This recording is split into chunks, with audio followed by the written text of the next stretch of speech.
और मैं एजी गुरु चैनल्स की काफी तारीफ करूंगा कि उन्होंने काफी अच्छा प्लेटफॉर्म बनाया है, जिनमें बहुत सारे जो टॉपर्स हैं, ऑल इंडिया रैंकर्स, जैसे 1 रैंकर है, 1 से लेके 10 तक, जो टॉप रैंकर्स हैं, उनकी आपको सारी वीडियोस इनके चैनल में मिल जाएंगी। अगर आप कोई भी सब्जेक्ट से तैयारी कर रहे हैं, जेआरएफ, जैसे आप एग्रोनॉमी है, प्लांट साइंस है, या कोई भी अदर सब्जेक्ट से आप तैयारी कर रहे हैं, तो इनकी वीडियो आप देख सकते हैं।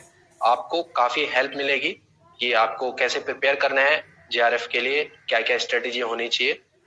तो ये वीडियो आप जरूर देखिएगा, क्योंकि जब हम भी तैयारी करते थे, हम भी वीडियोस देखते थे, बहुत सारे वीडियोस पड़े हैं यूट्यूब में, आप इनकी वीडियो जरूर देखिएगा।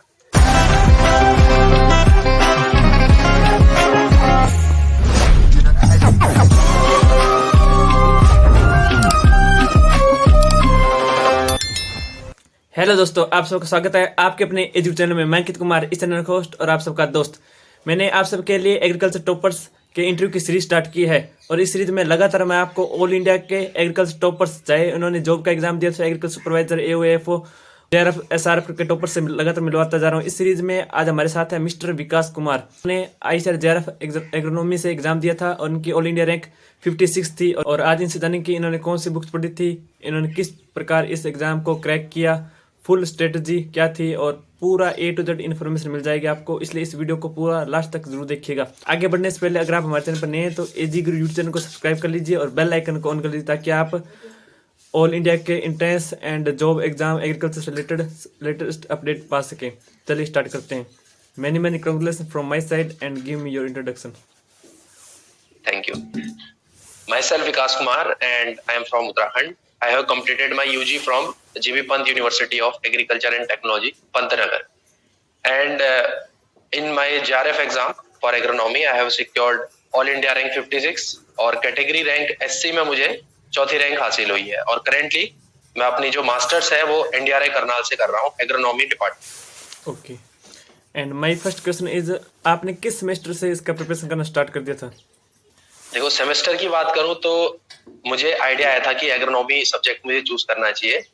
थर्ड ईयर का जो सेकंड सेम होता है, लास्ट टाइम में, जब आई थिंक उस टाइम पे कोरोना का लॉकडाउन हो गया था शायद, तो उस टाइम पे मैंने एक वीडियो देखी थी डॉक्टर अमित भटनागर की, उनका एक चैनल है, तो वहां से मुझे आइडिया मिला कि मुझे एग्रोनॉमी सब्जेक्ट चूज करना चाहिए।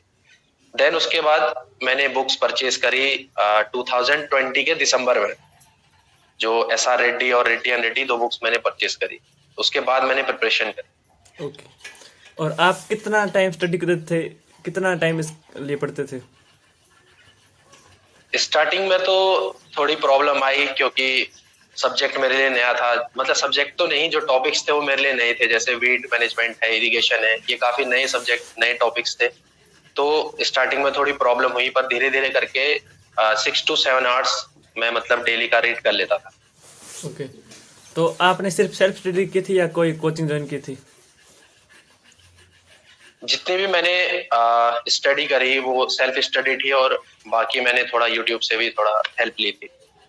ओके, तो अब आप बुक लिस्ट के बारे में बता दें, पूरा A to Z, theory books, objective books. देखो, सबसे पहले बुक्स का आइडिया लेने के लिए मैंने YouTube को प्रेफर किया था। YouTube में जो टॉपर्स की वीडियो रहती है, वहां से मैंने देखा कि कौन कौन सी बुक्स रहती है एग्रोनॉमी के प्रिपरेशन के लिए। सबसे पहले तो मैंने बेसिक्स बुक, जो बुक्स होती हैं SR रेड्डी, ये दोनों मैंने परचेज करी। और इसके अलावा आई थिंक मैंने कोई परचेज बुक नहीं करी एग्रोनॉमी की। बाकी जो सॉफ्ट कॉपी हैं उनकी थोड़ी हेल्प करी। अब मैं बुक्स के नाम बताता हूँ। 2 बुक्स तो होगी आपकी SR रेड्डी एंड रेड्डी। उसके अलावा न्यूमेरिकल पार्ट के लिए मैंने जो डॉक्टर अमित भटनागर की एक बुक है न्यूमेरिकल एग्रोनॉमी की, वो मैंने प्रेफर करी, उसकी सॉफ्ट कॉपी मेरे पास पड़ी थी। इसके अलावा अगर यूनिट वाइज देखें तो यूनिट वाइज मैंने अलग अलग जगह से ये सारी चीजें कवर करी। थोड़ा यूट्यूब से कवर किया, थोड़ा हमारा जो अरुण कात्यायन की बुक्स होती हैं उससे कवर किया। अब मैं यूनिट वाइज भी बताऊंगा कि कौन सा पार्ट मैंने कौन सी बुक से कवर की। बुक्स मेरे पास 2 ही थी, पर SR Reddy and Reddy. Okay, तो मतलब PDF से भी पढ़ सकते हैं अगर आप हार्ड कॉपी नहीं है तो? हार्ड कॉपी जो रहनी चाहिए हमारे पास, जैसे जो हमारी बेसिक बुक है, अरुण कात्यायन की बुक है, दोनों पार्ट, आपका नीमरा सुंडा है, और रेड्डी एंड रेड्डी, SR रेड्डी, ये बुक्स हैं। इसके अलावा आजकल मैंने बहुत सुना है एक बुक के बारे में, RS मीणा बुक है, तो ये बुक भी होनी चाहिए मेरे हिसाब से। बाकी जो वीट साइंस है और जो इरिगेशन है, इसके लिए कोई अदर बुक खरीदने की जरूरत नहीं है मेरे अकॉर्डिंग। एग्रोनॉमी के सिलेबस की बात करें तो टोटल 9 यूनिट्स हैं इसका। अगर हम सिलेबस देखें डिटेल, यूनिट 1 में तो आपका जनरल एग्रीकल्चर वाला पार्ट रहता है, जिसमें नॉर्मल फिजियोलॉजी और आपका जनरल एग्रीकल्चर, फोटोसिंथेसिस, रेस्पिरेशन, ये सारी चीजें ये आपकी कवर हो जाती हैं। आप यूट्यूब से कवर कर सकते हो या अरुण कात्यान से कवर हो जाता है। फिर उसके बाद यूनिट 2 है आपका बेसिक सी चीजें हैं एग्रीकल्चर, जो आपकी मेट्रोलॉजी है और प्रिंसिपल ऑफ फील्ड एक्सपेरिमेंटेशन और बाकी अदर टॉपिक जो मेट्रोलॉजी से रिलेटेड है, ये आपको एसआर रेड्डी में और रेड्डी एंड रेड्डी से कवर हो जाएगा। और इसमें एक टॉपिक रहता है स्टैट्स का, प्रिंसिपल ऑफ फील्ड एक्सपेरिमेंटेशन। इसके लिए मैंने यूट्यूब से इसको देखा था पूरा, डॉक्टर अमित भटनागर की वीडियोस थी, उन्होंने डिटेल में बताया था कि फील्ड एक्सपेरिमेंटेशन क्या होता है, कौन कौन से डिजाइन होते हैं, डिजाइन ऑफ फील्ड एक्सपेरिमेंटेशन, ये सारे मैंने यूट्यूब से किया था। तो फिर उसके बाद जो क्रॉप्स वाला पार्ट था मेरा, तो क्रॉप्स मैंने पढ़ी थी आपकी निम्रा सुंडा से, अरुण कात्यान से, और एक बुक है हमारी कौन सी बुक थी वो, एग्रोनॉमी इन सेकेंड्स, उसकी मेरे पास सॉफ्ट कॉपी थी। तीनों की सॉफ्ट कॉपी थी, मैंने तीनों से पढ़ा। जो जितने भी क्रॉप्स हैं, एक एक क्रॉप्स को मैंने लिख के सबको मैंने पढ़ा, वहीं से मेरा क्रॉप्स वाला पार्ट हो गया। उसके बाद वीड मैनेजमेंट में मैंने डॉक्टर अमित भटनागर की वीडियोस देखी, काफी अच्छी वीडियोस हैं, पूरा कॉन्सेप्ट क्लियर हो गया। सारी वीडियो देखी एकदम कीन ऑब्जर्वेशन से, पूरा डिटेल में अच्छे से देखा। और बाकी मैंने अपने नोट्स भी प्रिपेयर करे, थोड़ा बुक से किए, एसआर रेड्डी से किए, और हमारे जो वीडियोस जितनी मैंने देखी वहां से मैंने अपने नोट्स प्रिपेयर किए। उसके बाद इरिगेशन वाला, वाटर मैनेजमेंट, ये तो एसआर रेड्डी और रेड्डी रेड्डी से हो गया। और फर्टिलिटी वाले भी मैंने खुद के नोट्स बनाए, रेड्डी रेड्डी, एसआर रेड्डी, यही दोनों बुक्स थी मेरे पास, उन्हीं से मैंने नोट्स बनाए। और एक टॉपिक जो सबसे मुझे इम्पोर्टेंट लगता है आजकल के सिनेरियो में, जो रिसेंट के जो एग्जाम जो हमने देखे 2020 और 21 में, तो जो ड्राईलैंड एग्रीकल्चर और ड्राईलैंड एग्रोनॉमी वाला पार्ट है, जो इसके ड्रॉट वाला पार्ट है, तो ये मतलब मुझे इम्पोर्टेंट लगा। काफी क्वेश्चंस थे इसके 2021 में, क्योंकि जो एग्जाम बना रहे हैं, बना तो खैर आईसीआर वाले रहे हैं, एनटीए का जब से पैटर्न चेंज हुआ है तब से जो टॉपिक्स हैं वो थोड़े स्पेसिफाई कर दिए हैं। जैसे लास्ट ईयर हमने देखा था जो 2020 का था, उसमें रिमोट सेंसिंग के क्वेश्चन थे, थोड़ा अजीब से क्वेश्चन आ गए थे, वो सबके लिए नया था वो। इस बार भी ड्रॉट के क्वेश्चन काफी थे, और जैसे मैच द फॉलोइंग में भी थे, थोड़े क्वेश्चंस डायरेक्टली भी पूछे थे, तो ड्रॉट के क्वेश्चन काफी थे उसमें।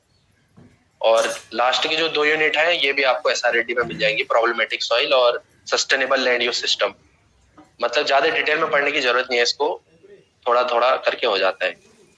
ओके, वेरी नाइस एक्सप्लेनेशन, बहुत ही बढ़िया आपने बताया यूनिट वाइज।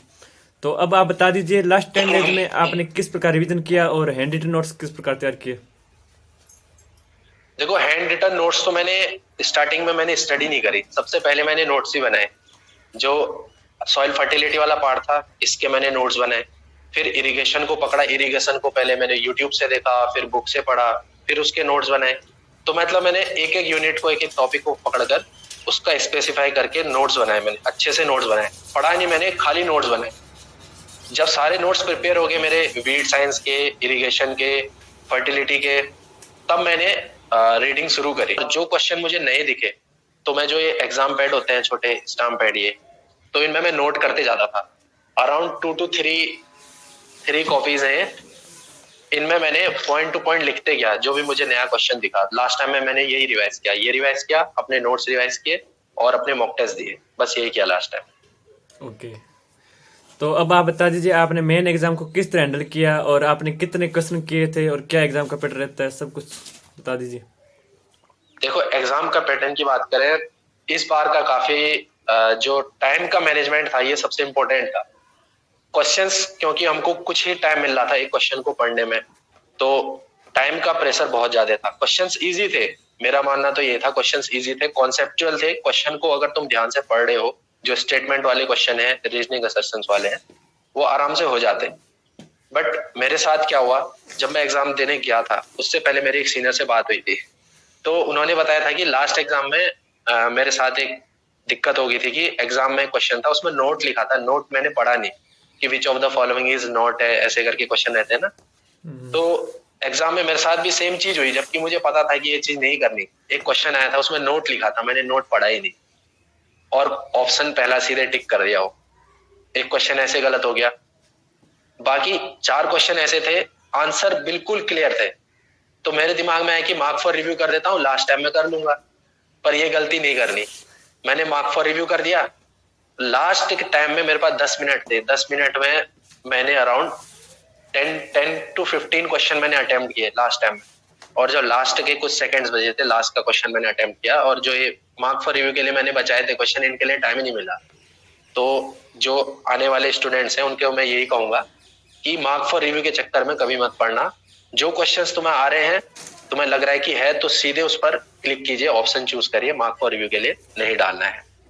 और एक ऑनलाइन की दिक्कत मुझे ये लगी, जो ऑनलाइन एग्जाम होते हैं, इसमें एग्रोनॉमी के बेसिकली जो एग्रोनॉमी का पार्ट रहता है, एग्रोनॉमी का जो पेपर रहता है, स्टेटमेंट वाले क्वेश्चन रहते हैं, काफी लेंथी होते हैं, तो उनको स्क्रॉल करना पड़ता है, फिर लेफ्ट करना पड़ता है, फिर राइट करना पड़ता है, तो इसमें काफी ज्यादा टाइम लगता है। तो अपनी एफिशिएंसी बढ़ानी पड़ेगी, जो क्वेश्चन हम रीड कर रहे हैं थोड़ा फास्ट रीड करें, और एक एक पॉइंट्स को मतलब ध्यान से पढ़ें। ऐसा नहीं कि फास्ट पढ़ रहे हैं, पढ़ो, अच्छे से पढ़ो, क्वेश्चन को समझो, और मार्क फॉर रिव्यू के चक्कर में मत पढ़ो। मेरे 4 क्वेश्चन अराउंड 4 या 4 to 5 क्वेश्चन ऐसे ही चलेंगे मेरे। ओके और 90 क्वेश्चंस मैंने अटेम्प्ट किए थे, और 90 में से अराउंड मेरे 78 सही थे। ओके। तो 2 घंटे का टाइम इनफ रहता है क्या, या कम पड़ जाता है? बहुत कम है। एग्रोनॉमी वाले स्टूडेंट्स के लिए तो बहुत ही कम है। जिस तरीके का पैटर्न आजकल आ रहा है, ये स्टेटमेंट वाले में भी आपका ये रहता है कि ये इसको सिग्निफाई असर्शन रीजनिंग वाला रहता है ना, तो काफी टाइम लग जाता है उसमें। स्टेटमेंट वाले में भी काफी बहुत ज्यादा टाइम लग। ओके। तो अब बता दीजिए, आपने जेआरएफ के लिए एग्रोनॉमी सब्जेक्ट को ही क्यों चुना? चलो मैं बताता हूँ अपनी जर्नी। बात है ये लॉकडाउन की। लॉकडाउन लगा, सब घर चले गए। अब घर में ही रहता था कि क्या करें क्या करें, टाइम पास भी नहीं होता था। तो फिर एक दिन मैंने डॉक्टर अमित भटनागर का नया नया चैनल था, मैंने वीडियो देखी उनकी, तो बता रहे थे कि एग्रोनॉमी का ऐसा है, ये पोर्शन आता है। तो मेरा इंटरेस्ट बढ़ा। मैंने कहा कि मैं एग्रीकल्चर पढ़ ही रहा हूँ और वीडियोस भी बना रहा हूँ, और मुझे समझ में भी आ रहा है अच्छे से, तो मैंने कहा क्यों ना मैं एग्रोनॉमी पार्ट पकड़ लूँ, एग्रोनॉमी सब्जेक्ट, क्योंकि बेसिक एग्रीकल्चर ही रहता हूँ। तो वहां से मेरे मन में आया कि मैं एग्रोनॉमी पढ़ूंगा। फिर तब मैंने दिसंबर 2020 में 2 बुक्स मंगाई, रेड्डी रेड्डी, एसआर रेड्डी। फिर उसके बाद अपने नोट्स बनाए। टाइम बहुत कम था, मुझे लग रहा था नहीं हो पाएगा, और बट टाइम डजंट मैटर। मैंने अच्छे से पढ़ा, ये सिलेबस निकाला मैंने सबसे पहले। सिलेबस में टू द पॉइंट पढ़ा मैंने सारे, जहां से भी मुझे मिला टॉपिक वाइज पढ़ा। पहले मुझे इरिगेशन पढ़ा, तो इरिगेशन ही पढ़ना है, चाहे मुझे 10 दिन लगे, 15 दिन। नोट्स बनाए मैंने, अच्छे से बनाए, बिल्कुल एक एक चीज भी नहीं छोड़ी। चाहे मैंने यूट्यूब देखी या कोई बुक प्रिफर करी, तो बुक तो दो ही थी, सॉफ्ट कॉपी से लिखा, थोड़ा कहीं से लिखा। नोट्स बनाए पहले, ढंग से नोट्स बनाए। फिर मैंने अपने नोट्स पढ़े अच्छे से, वीडियोस देखते रहा, कॉन्सेप्ट बिल्ड होते रहा, तो चीजें कवर होते चले गई, और काफी पार्ट क्लियर होते गया। ओके। तो आपने खुद को मोटिवेट किस प्रकार रखा? मोटिवेशन का यही था कि थोड़ा लोगों का प्रेशर भी था, और बाकी खुद का मोटिवेशन तो था ही कि हाँ कुछ तो करना है करके। अब मैंने शुरू कर ही दिया है, मैदान में उतर चुका हूँ, तो कुछ ना कुछ तो करना ही पड़ेगा, ढंग की रैंक लानी पड़ेगी। अब एग्जाम में थोड़ी बहुत दिक्कत हो गई थी, मेरे 4-5 क्वेश्चन ऐसे ही चले गए थे, तो इस बात का थोड़ा मुझे गम रहा। बाकी तो सही है, एनडीआरआई कॉलेज में है अभी, कोई दिक्कत नहीं है। ओके। तो इसके अंदर टोटल सीटें कितनी होती हैं जेआरएफ के लिए, नॉन जेआरएफ, टोटल एग्रोनॉमी के अंदर? जेआरएफ प्लस नॉन जेआरएफ की बात करूं तो अराउंड 216 या 217 ऐसे सीट रहती है, दोनों को मिला के जेआरएफ को। बट पर्टिकुलरली जेआरएफ की बात करें तो जेआरएफ में 96 सीट रहती है, और 96 में से थोड़ी एससी की सीट्स रहती हैं, रिजर्व्ड रहती हैं, वो अराउंड 16-17 रिजर्व्ड रहती हैं, और बाकी जनरल रहती है। ओके। टोटल 96 है। ओके। अब आपका फ्यूचर प्लान क्या है? फ्यूचर प्लान तो अभी तो मैंने कुछ डिसाइड नहीं किया, अभी मैं एग्रोनॉमी पढ़ रहा हूँ, नॉर्मल एग्रोनॉमी पढ़ रहा हूँ। बाकी अभी मैं देखता हूँ जो अपने स्टेट के थोड़ी वैकेंसीज निकली हैं, ये पीसीएस लेवल की वैकेंसीज हैं, इनकी तैयारी करने की सोच रहा था मैं। अभी नेक्स्ट मंथ से हो सकता है कि मैं पीसीएस लेवल की एग्जाम की तैयारी करूँ। ओके। तो एग्रोनॉमी में क्या स्कोप, करियर किस भावना है? एग्रोनॉमी में आप एमएससी अगर कर रहे हैं तो आगे फर्दर रिसर्च में जा सकते हैं, या आप पीएचडी नेट एग्जाम क्वालिफाई करके आप जो असिस्टेंट प्रोफेसर है या इस लाइन में भी जा सकते हैं। इसके अलावा बहुत सारे प्रोजेक्ट चलते हैं, उनकी भी वैकेंसीज आती हैं जो जिसमें पर्टिकुलरली एमएससी एग्रोनॉमी मांगते हैं, आप वहां भी अप्लाई कर सकते हैं। इसके अलावा एग्रोनॉमी का ये फायदा है कि इसमें आपका जो जनरल एग्रीकल्चर वाला पार्ट है वो आपका क्लियर हो जाता है। अगर आप कोई भी एग्जाम देते हैं एग्रीकल्चर से रिलेटेड कॉम्पिटेटिव एग्जाम, तो वहां पर ये आपको बेनिफिट करता है।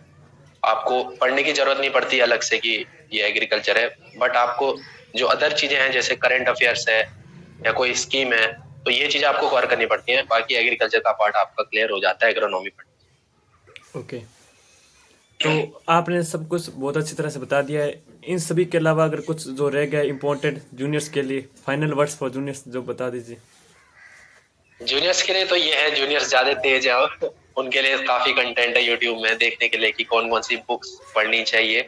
बाकी मैं ये बताऊंगा कि बुक्स जरूरी नहीं है कि आप सारी बुक्स पढ़ें, लिमिटेड भी पढ़ोगे, अच्छा पढ़ोगे तो आप आसानी से अच्छे रैंक हासिल कर सकते हो। जैसे अधिकतर आप जितने भी वीडियो देखोगे टॉपर्स की, तो यही बताते हैं कि डॉक्टर राजेंद्र प्रसाद की बुक आपको खरीदनी पड़ेगी फील्ड क्रॉप्स के लिए, बट मैं ये मना करता हूँ कि आप राजेंद्र प्रसाद की बुक मत खरीदिए। इसके अलावा आप एक बुक खरीद सकते हैं, एक आर.एस. मीणा की बुक आती है एग्रोनॉमी फैक्ट्स करके, तो आप वहां से भी पढ़ रहे हो क्रॉप्स के बारे में तो काफी है वो। अधिकतर मैं सुनता हूँ जितने भी मेरे बैचमेट्स हैं जो यहाँ मेरे एनडीआरआई में हैं, तो वो प्रिफर करते हैं कि आप आर.एस. मीणा पढ़ लीजिए क्योंकि उसमें कंसाइज वे में दे रखा है। आर.एस. मीणा पढ़ लीजिए, सुंडा पढ़ लीजिए, और बाकी जितने भी अदर बुक्स हैं, छोटे छोटे बुक्स हैं जैसे एग्रोनॉमी इन सेकंड्स है, तो वहां से आप क्रॉप्स को पढ़ सकते हैं, डिटेल में पढ़ने की आपको जरूरत नहीं है। और वीट साइंस के लिए जो ओपी गुप्ता बुक्स कहते हैं, तो मेरे हिसाब से पढ़ने की जरूरत है नहीं, यूट्यूब में आपको अवेलेबल है। तो वीट साइंस थोड़ा वहां से पढ़ लीजिए, रेड्डी से पढ़ लीजिए और एसआर रेड्डी से पढ़ लीजिए, आपका वीट साइंस क्लियर हो जाएगा। इरिगेशन में एसआर रेड्डी इनफ है, और फर्टिलिटी का तो खैर काफी कंटेंट है, रेड्डी एसआर रेड्डी दोनों। यही तीनों मेजर पार्ट रहते हैं और ये तीनों मेजर पार्ट्स आपको मिल जाएंगे इन्हीं बुक्स में। और लास्ट में मैं धन्यवाद अदा करना चाहूंगा अंकित जी का, जिन्होंने अपने प्रेस्टिजियस प्लेटफॉर्म एजी गुरु में इनवाइट किया और हमारा इंटरव्यू दिया। और आई होप ये वीडियो जितने भी जूनियर्स हैं हमारे उनके लिए हेल्पफुल रहेगी। और मैं एजी गुरु चैनल्स की काफी तारीफ करूंगा कि उन्होंने काफी अच्छा प्लेटफॉर्म बनाया है। इनकी वीडियो मैंने रिसेंटली देखी थी जिनमें बहुत सारे जो टॉपर्स हैं ऑल इंडिया रैंकर्स, जैसे 1 रैंकर है 1 से लेके 10 तक, जो टॉप रैंकर्स हैं उनकी आपको सारी वीडियोस इनके चैनल में मिल जाएंगी। अगर आप कोई भी सब्जेक्ट से तैयारी कर रहे हैं, जेआरएफ, जैसे आप एग्रोनॉमी है, प्लांट साइंस है, या कोई भी अदर सब्जेक्ट से आप तैयारी कर रहे हैं, तो इनकी वीडियो आप देख सकते हैं। आपको काफी हेल्प मिलेगी कि आपको कैसे प्रिपेयर करना है जेआरएफ के लिए, क्या क्या स्ट्रेटेजी होनी चाहिए। तो ये वीडियो आप जरूर देखिएगा, क्योंकि जब हम भी तैयारी करते थे हम भी वीडियोस देखते थे, बहुत सारे वीडियोस पड़े हैं यूट्यूब में, आप इनकी वीडियो जरूर देखिएगा। ओके, बहुत बहुत धन्यवाद, आपने अपना कीमती समय निकाल कर हमें बहुत इंटरव्यू बहुत दिया। धन्यवाद। धन्यवाद।